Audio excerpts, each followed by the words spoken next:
Hi, welcome everyone to the Unstuck Pod. Excited today to have Adam Greenberg here from MakeShift, and welcome. Nice to have you here. Thanks, Jamie. Great to be here. So Adam, can you start off by letting everybody know about you, sort of your background, where you've come from, how you are where you are right now, and then a little bit about MakeShift as well. Sure. Boy, where to begin? Because I've had a pretty unconventional background in terms of how I got to where I am. So maybe I'll just start with the fact that something that I like to start off with was I didn't have to become the CEO because I had a plan to become the CEO of MakeShift. I didn't have a plan. I didn't go to university. I left high school with a dream of being involved in rescue operations. So I started doing my certifications in like high angle rescue, whitewater rescue. And I was starting down a path of like joining the military to do rescue operations. I was a young guy, long hair, ponytail. I loved the outdoors. I was working for an arborist, climbing trees and cutting branches so they don't hit someone's fancy car in nice neighborhoods. And I injured my back snowboarding. So I'm a very outdoors, very active guy as well.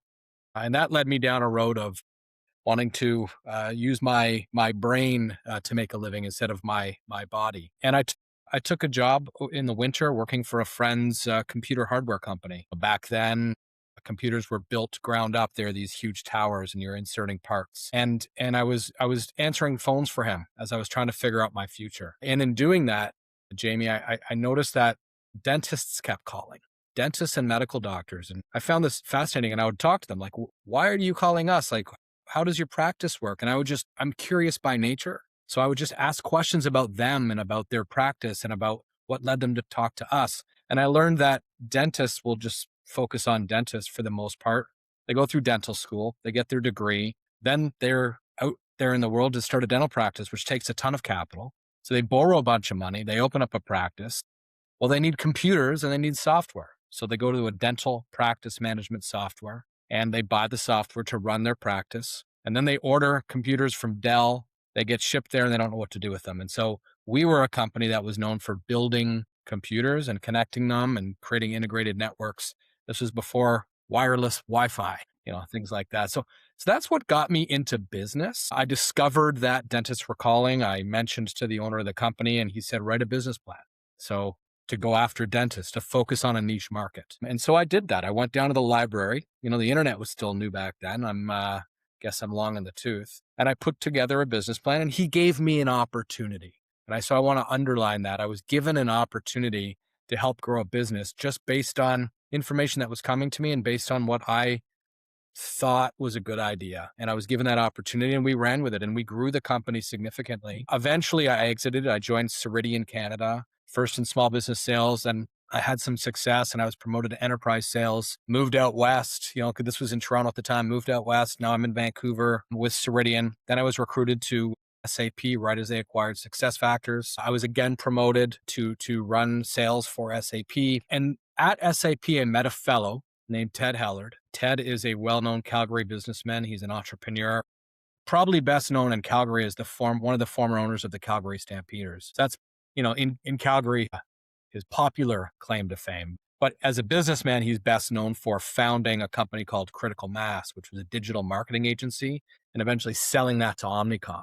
But by the He's way, also, I don't mean to interrupt you, Adam. yeah, But I want you to know for all of our everyone who's watching from the US, that's the Canadian Football League, right? So CFL and Adam says that. So people are like, what's that? I have no idea what that. Anyway, sorry to keep yeah, the Critical Mass and certainly the other companies that you're mentioning, everybody will know Omnicom. those guys, right? Like, right, Omnicom and SAP and Ceridian and all these other players. Sure. Yeah. And I could go on and I warned you I could go on forever. So I'll try to shrink Oh, it, good. Oh, but good. it matters because of how I got to where I am. I mean, it's all part of a story of just working hard, being curious, asking questions, showing others that I was able to do the work and willing to do the work and capable of getting the work done, getting results. And that led from one opportunity to another. I met Ted when I was at SAP when he was creating a new company called App Colony. App Colony is the owner of MakeShift. And so App Colony is a tech incubator. And he, at this time, this goes back to 2012, 2013, mobile phones were becoming more and more prevalent in society. And he saw an opportunity to capitalize on the use of mobile technology in our lives, personal lives and professional lives. Him and his son created a tech incubator to build mobile apps. One of those apps was called MakeShift. And we had a mutual friend, a good guy named Daryl Amato. He was a VP at Ceridian. I was a director. And he said to me, is there an opportunity? I'm at SAP at this time. So Daryl came to me and said, is there an opportunity for me to introduce you to Ted? He's got this new workforce management app called MakeShift. That's how I met Ted a long time ago. He was the founder of App Colony. I was a VP of sales at SAP. We had a mutual connection, and Ted wanted to introduce the tech into SAP. Fast forward, I end up getting recruited to work for Ted. So Ted eventually recruits me to be the CEO of App Colony. And that led me on to a journey where we now do business as MakeShift. There's a lot to unpack there. I could go on, but you asked bit about me Yeah, I and a know, it's bit about great. MakeShift, and I wanted to give you the background as best I It's could. great. It's great. So let's, no, that's terrific. So I think I appreciate it. And I appreciate, everybody's got their own way that they landed where they've landed. And everybody thinks, a lot of folks thinks it's a nice linear, simple thing. It's not. Your opportunities come up. You become an entrepreneur, CEO, like founder, however you want to look at it in your own way. Like everybody lands there. So let's get into MakeShift a little bit more Sure. and where you're at and kind of what you so who do you serve? What do you do? Let's start there. Sure. Well, let's start at when I joined MakeShift, but remember, I joined App Colony as the CEO of App Colony back in 2021. And I was looking at the business, and what I noticed was that MakeShift, in my opinion, because there was multiple apps. There was an app with Hockey Canada. There was an app called OneTap.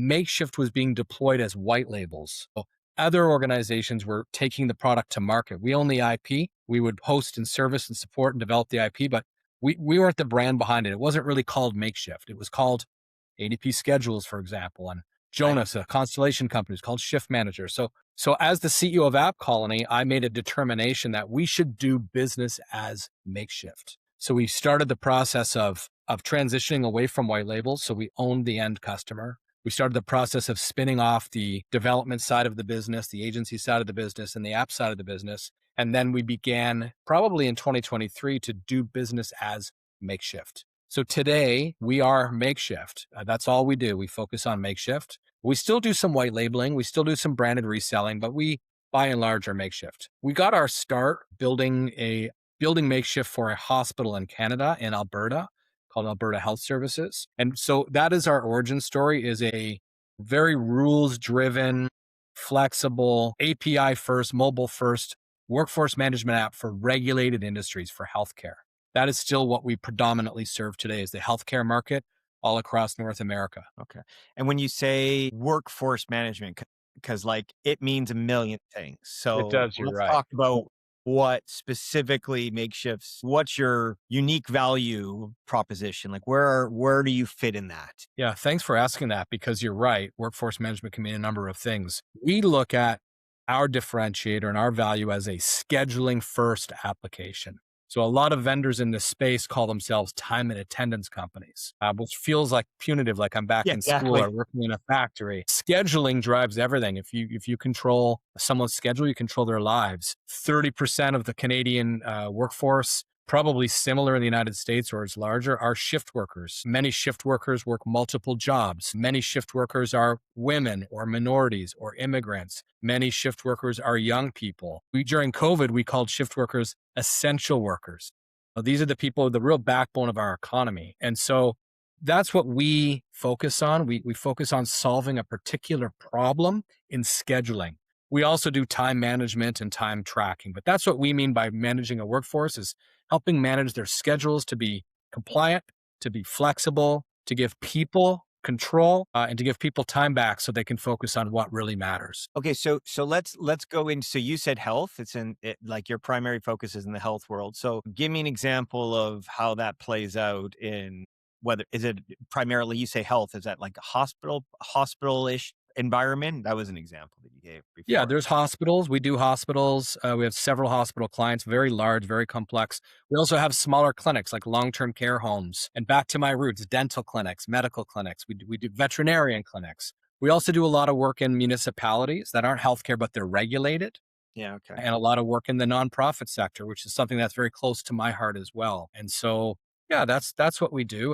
And I think the reason that we appeal to those organizations is they have workers who work shifts. There's very complex rules around how you have to schedule somebody. If you take a hospital, for example, it starts with procedures. It starts with patient census data. How many patients do I have in the hospital at any particular day? What are the procedures?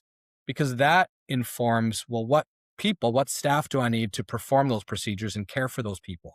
So there's a skills connection. So I've got people I need registered nurses, I need surgeons, I need technicians, I need lab, and then there's a compliance. I have to have this number of nurses on a floor with this many patients at any given time. So there's a compliance, there's a skill, there's a financial impact, budget, there's a billing impact for insurance, and there's a number of factors that play into creating a schedule for in a hospital.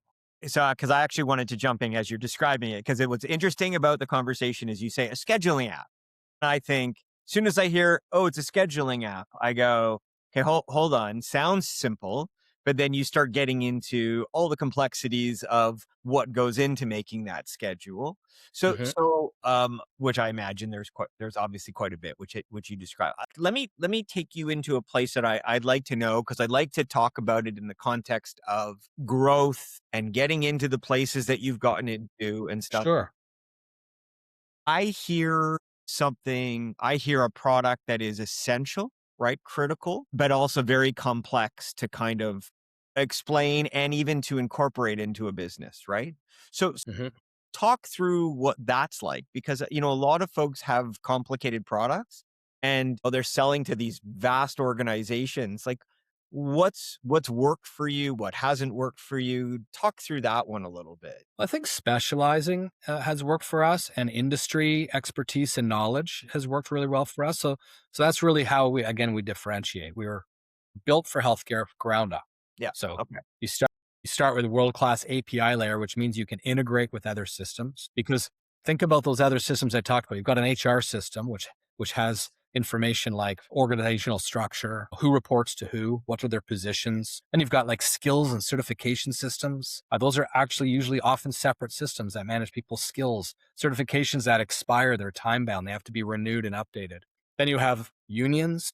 So you've got super complex union agreements that are hundreds of pages long that talk about the different rules that apply to different attributes of seniority, of skill, of scheduling, of hours worked in a day, hours worked in a week, hours worked between shifts. You've got patient census information. So you've got all these multiple systems. And if you don't understand how that all works, then you can't really provide a solution. Software, yes, we provide software. That's just one piece, but we provide expertise, we provide know-how, and we understand how these systems operate. And that's what I think really differentiates us. That's what's worked well for us. So, do companies put up their hand? Like, I'm not trying to have you break down every specific part of your No, that's sales. okay. That's actually not where I'm trying to go.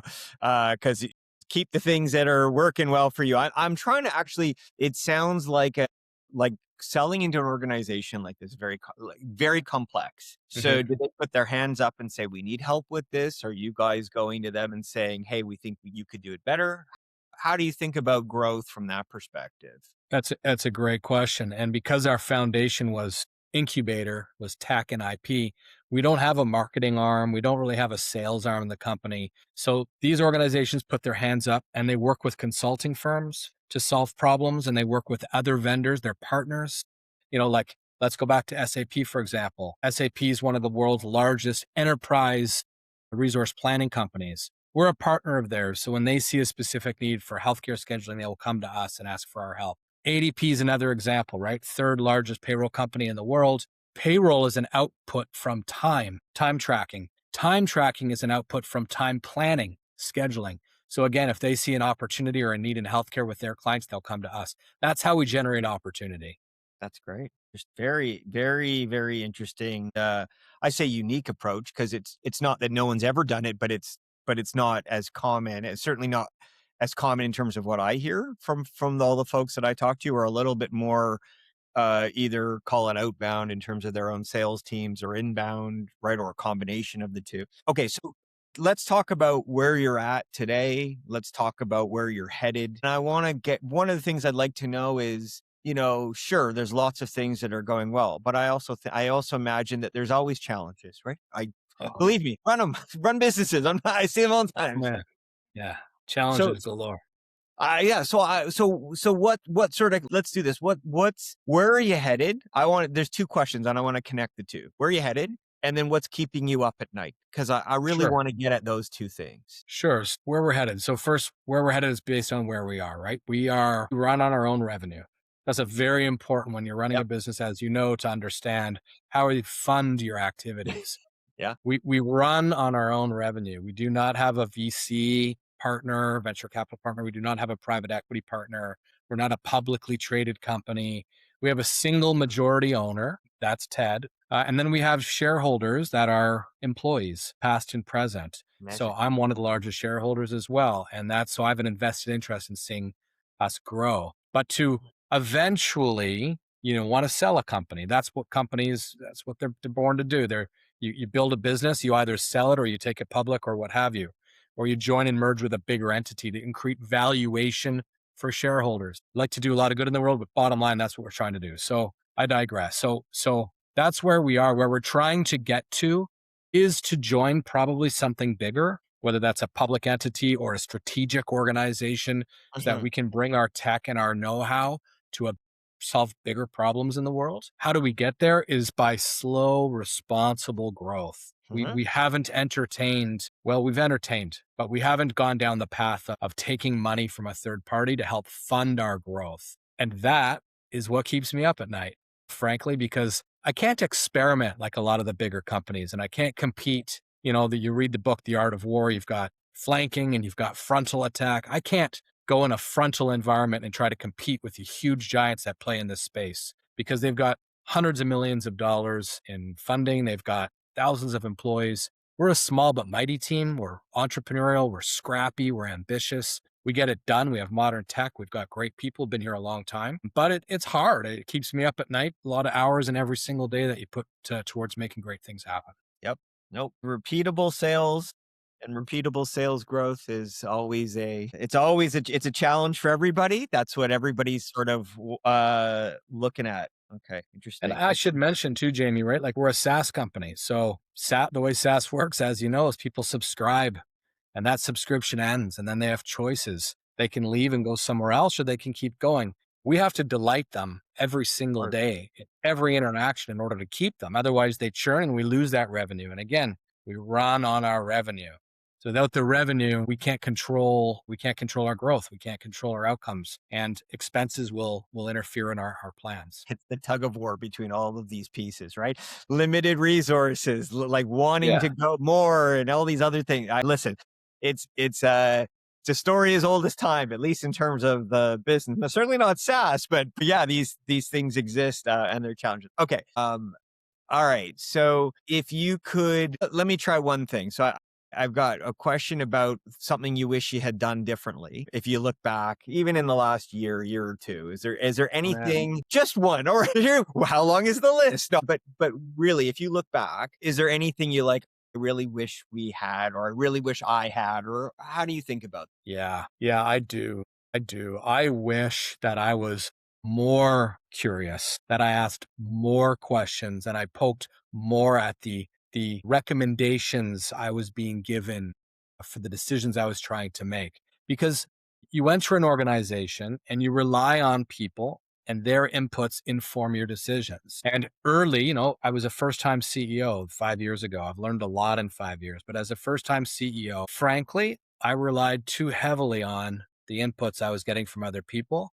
And it? I did not take into account that maybe the information they're giving me was feeding their own plans, not necessarily my plans. So maybe they were saying, do this and this because it means to do less work for them. I'm not saying that's the case, but maybe that was the case. Maybe they were saying, do this, this, and that because I didn't believe in where I was trying to take them. And they're trying to steer me away from it, even though I know that what I was doing was the right thing. I'd done the research. I was certain. Because of that, we went down a few wrong paths and that cost time and that cost money. Sure. And if I had that time and money back, we'd be in a different Yeah. place. If I knew then what I know now, we'd be in a different place. But Yeah. Okay. that's business is iterative. You learn, you make mistakes, you learn from them, and you keep going. So I use the term, and I have used the term since I started my first business, which was fail fast. It's not, Yeah, you're going to make mistakes, you're going to going to. happen, you're going to get it wrong. It's okay. You have to learn from it. To your point, it being iterative, it's like you have to spend as little time and energy failing on something so that you move to the next thing, you learn from it and move to the next thing as fast as possible. Yeah. So, Here's the thing, one of the great equalizers that I'm seeing when it comes to that reliance is artificial intelligence. yep, yep, AI to me is the great equalizer because I don't need to now rely only on what I'm being told. I can get that information sure. like that. Yeah. I can feed the recommendation into AI, which is an expert on all things. I can Yeah, yeah, feed what I'm trying to accomplish yeah, and yeah. use the agent to guide me. It's not always right. Sometimes it makes stuff up. Well, but boy, I get a lot of inputs that I was not getting 5 years ago. That is No, for and sure. so I'm with you. I think it's cutting what's great there is, I mean, listen, there's still a garbage in, garbage out in so many cases. Yeah. But I agree with you. Like I again, I hadn't thought about that, or it's, or that, like, there's different things that you can torture test bits and pieces along the way. I agree very rapidly. And I think there's a happy place around how to use your brain, your thinking, your hard work, and that to kind of go fast. Also, like, listen, there's rapid prototyping of product and other stuff that you can do that you couldn't do before, right? And anyway, we could go on and on, but okay. So let me ask this, or let me throw this to you, which is, if you were going to give here you are, you're, like you said, first time CEO, you're running a SaaS business, you've been doing it for a while, some things that have worked and some things that haven't. What if you were going to give advice to somebody else, people who are listening, what advice would you pass on to them? Two things. Well, three, if I could name three, because they're all related. One is like really trust your instincts. Like really, really trust your instincts. Don't question yourself so much. Believe in yourself. That's number one. Number two is the people that you have surrounding you are so important. They're so important. They're everything. And people are quirky. People are funny. And it's hard to get the right people to support you and to trust them. That's number two. Number three, I don't want to sound like it's like almost like hoard cash. Like Hmm. be super careful with what you spend money on. Every dinner, every flight, every hotel, every glass of wine, every event, every bonus, increase, benefit, everything adds up fast and doesn't always drive the outcomes you think that it will drive by making those investments. So look at every dollar and be stingy. I love it. I think it's fantastic. This is it's great, and I think those points aren't said enough. And the last one, while everybody knows cash is king, and sometimes it's easy to forget, and it's so, all of a sudden you look up one day, it's like, I wish I had more, because cash is time and it gives you flexibility. Everything you've mentioned already. So Yeah. that was all right. Yeah, you spend a bunch of money on an event, you send people to it early in the year, nothing comes of it. You knew it. You kind of knew it. And you kind of knew the person telling you wasn't really on it and they really but you did it. And now something's come up that you know is going to pay dividends and you want to invest and you can't. That's just one example of many. That's what I mean. I don't mean to be a stick in the mud. I don't mean don't invest in people. I don't mean don't give people financial rewards, but just be super careful. And that's one thing that if I could give advice to the next me, it would be that. No, I love it. I don't think it would be taken. Certainly, I don't take it that way. I think it's prudent advice. It's Yeah. valuable, prudent advice, and probably more people need to hear it. So hopefully they're listening and they did Yeah. you. So, all right, listen, Adam, you've been great. This is fantastic. So thank you so much My for your pleasure. time. This is fantastic. Everybody who's watching, listening, thank you. And until the next time, we'll see you soon. All right. Thanks for the opportunity. Great to connect with you, Jamie, and your listeners. Take care.